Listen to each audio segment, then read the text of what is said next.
So I've been using Zoom pretty much since it was launched and using it for meetings with groups and individuals. I think I've clocked up over 1,500 hours in Zoom over the last 8 years. I know some of you are tired using it for the last few weeks. Sometimes I've joked about death by Zoom.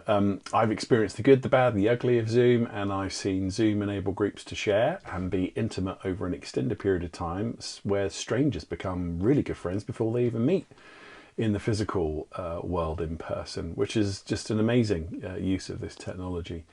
Now, I've also sat in meetings that have maybe want to, I've lost the will to live in some of them, and I've been in meetings that actually were really good meetings and everybody present should have been engaged, but some people just chose not to. They may as well have had a cardboard cutout there. And I'm talking about tips for Zoom because lots of people are using Zoom, but you might be using Google Hangouts or FaceTime or something else, Skype, whatever it is, your virtual meeting of choice, and whichever platform you're using, these tips apply to all of them. And I'm just going to use the word Zoom to cover all of those. So now in the end, I'm convinced that these meetings in the virtual are actually not different in many ways to meetings in the real world, in that they just require some etiquette. In other words, there are good ways to do them. And if we know those few ways to do them, it makes a huge difference to engage with each other. We all know how to engage when we're in a room physically with other people, and we know when people are behaving inappropriately or difficulty or things aren't going well, and we know how to facilitate that and help people to connect. And that's what I want to offer you, some tips today from all the meetings I've sat in, the best things I've seen that help with that.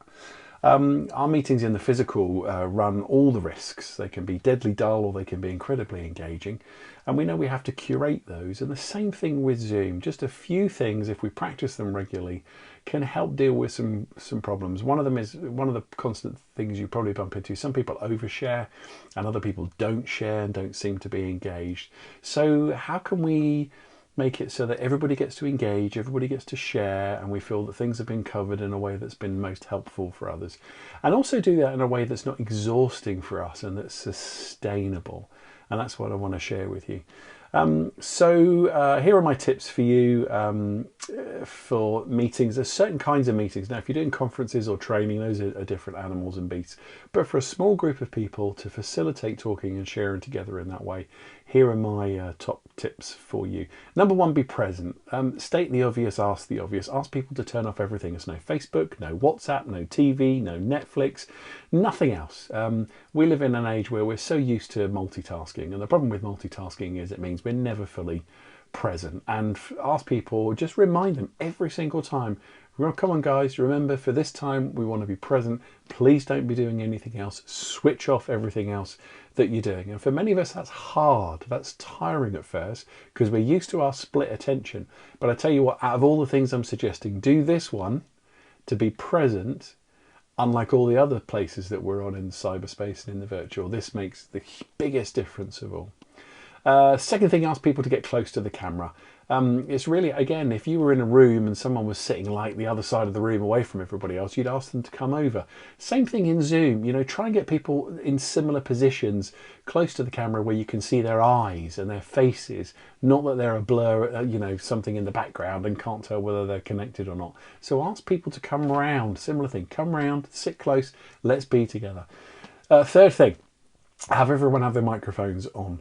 Most of our interactions are through body language. And again, that's difficult in Zoom, but having people's microphones on means that a few things happen. Firstly, we're just a lot more, we're listening for each other and attuned to each other. Also means that we're less likely to try and cheat on the side and be distracted because people can hear you.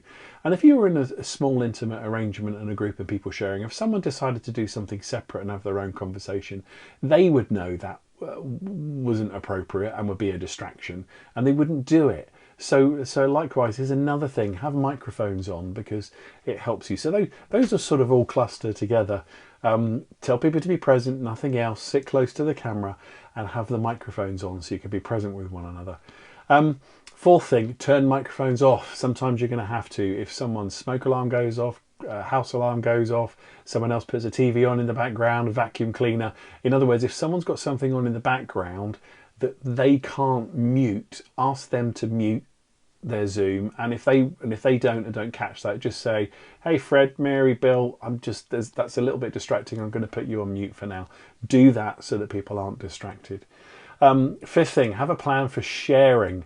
After the initial fun of getting together and figuring out Zoom, especially in a crisis, that all wears off very quickly and it becomes like something else, and you can't rely on adrenaline and flying by the seat of your pants. So the most important thing to do is to come prepared, come with questions to ask, just something simple to do. Bring something that someone else has given you to do, or come with something to do.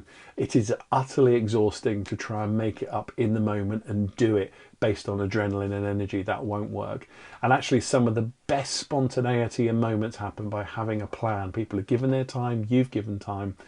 Get people prepared and get them to do something together and work through it together. And of course, if the Holy Spirit breaks out and then there's lots of sharing and intimacy and stuff, you might throw the plan away because you press into something really good that's happening. But have a plan for sharing.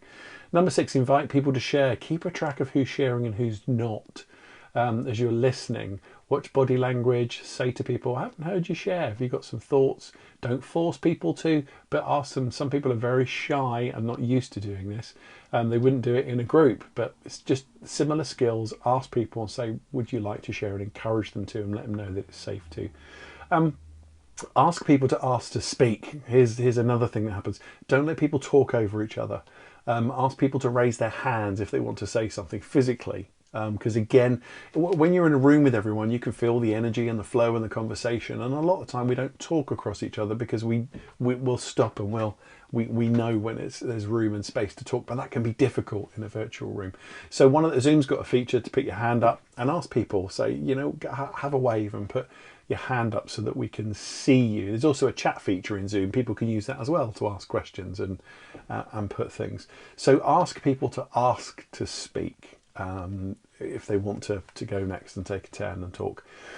Number 8, ask people not to speak. This one might be the most challenging. We know sometimes some people share too much. If people share too much and too often, it stops everybody else sharing. It becomes boring.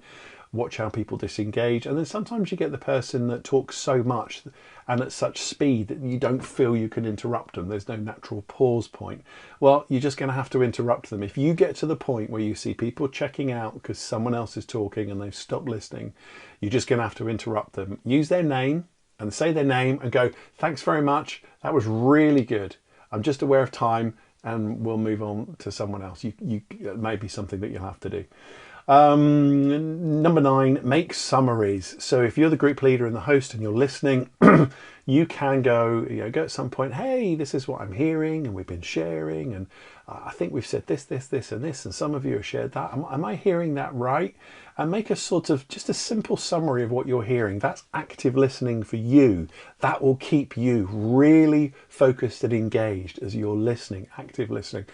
And then when you feed that back to people, repeat it back and then say, okay, so is that what you're hearing and what we're talking about? It lets another level of listening and deeper conversation to take place. So just make some summaries and reflect things back for this deeper layer of listening. Number 10, do the next right thing. We've all got different personality types. Some of us are more at home in the virtual than others. Some of us really struggle because unless we're with people and can hear them and touch them and feel them and be present with them, we need immediacy for feedback on how things are going. And Zoom often actually requires you to give up all of that. Especially at first until you get used to it, because you can't sense how people are getting on. So just do the right thing. Have a plan, walk through it, ask questions, ask people if they're going to share, get people to put their hands up, and just work through something together. And it's about doing the right thing. Have people share. Did you cover the materials? Did you do things to time? And what will happen is as you do that a few times, you'll start to find a habit and a practice, and it'll become easier to do. And then you'll be able to read what's called micro feedbacks. It's what we do in everyday life. We get expressions from people's faces and body language and stuff. You start to do the same in Zoom, and you can just read whether people are connected or not, and you'll learn that. And as you learn that, it becomes less effort. So if you're feeling tired and it's exhausting, try these things, and trust me, You'll have a great experience and people will press into those. 11th tip, bonus one. I had 10, but I was talking to someone today about this and they gave me a tip, and you may have some tips at the end of this. Start 15 minutes early. Invite people early for coffee, for drinks, for chit chat. Let people settle down, warm up, find out if their tech's working, and you can hit the ground running on time. So do that. Let people come early. We often do that for meetings. Everyone doesn't just knock on the door and walk in. That's one of the abrupt things about Zoom. If everybody just checks in on time, then you have a whole you've got that orientation process. So ask people to come in a little early so you can do that. So like I said, I hope those things are helpful. If you go to jasonswanclark.org, you can find them written out. jasonswanclark.org. They're all written down in the latest post there. There's an audio version of this that you can click on and link to. So what tips have you got? What are you learning? What are you finding helpful? Put those wherever this is, wherever you're listening to the audio, or on my blog and website. You can put some comments there. I'd love to know more about how you're learning to do this well. All right, guys, bless you. Bye.